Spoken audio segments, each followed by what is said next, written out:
With the recent ruling of the High Court where Justice Antony Murima ruled that a degree will not be a guarantee for governors in Kenya going forward, the ruling continued to emit mixed reactions with others also planning to appeal. But we met Victor Buoga, a kinyozi man at Molemn who was a petitioner who tried to explain to us what motivated him to petition IEBC to remove such requirements from whoever wants to vie as a governor in Kenya. Victor Boga told us after finishing his studies and got no job in Nairobi, today he saw it better to earn a living through operating a barber shop. He said many people who have the potential to serve this country on several positions, but some of the requirements bar most of them.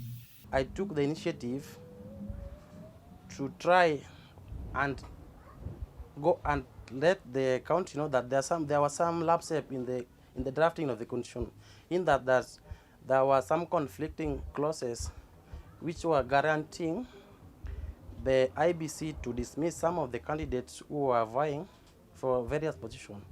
And that was, I based my case and sought clarification from the Court of Justice. There was some influence on it that our case was going to be thrown away, but we persisted to be heard. There were those who were not given time to vie based on the argument that we were going to seek from the court. But, ours was on urgency, but it came late.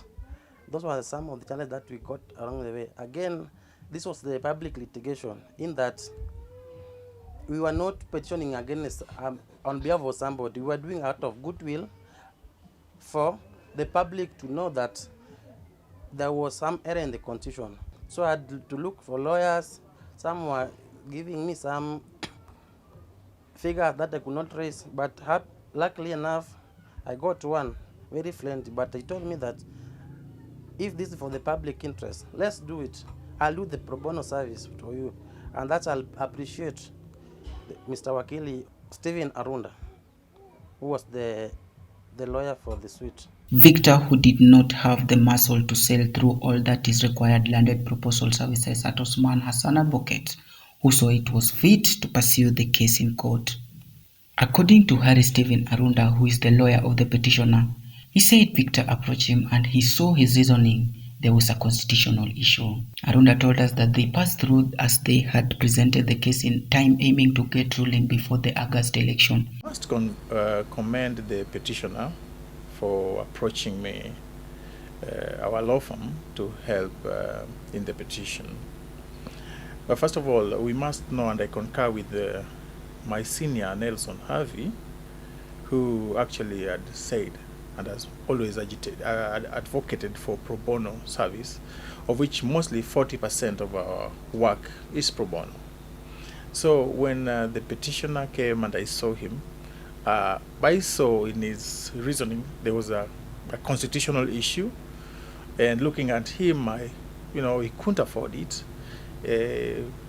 We took up the case as a firm for development of jurisprudence, and actually I urge him and I commend him for that, because this is actually public interest matter, which again is not much.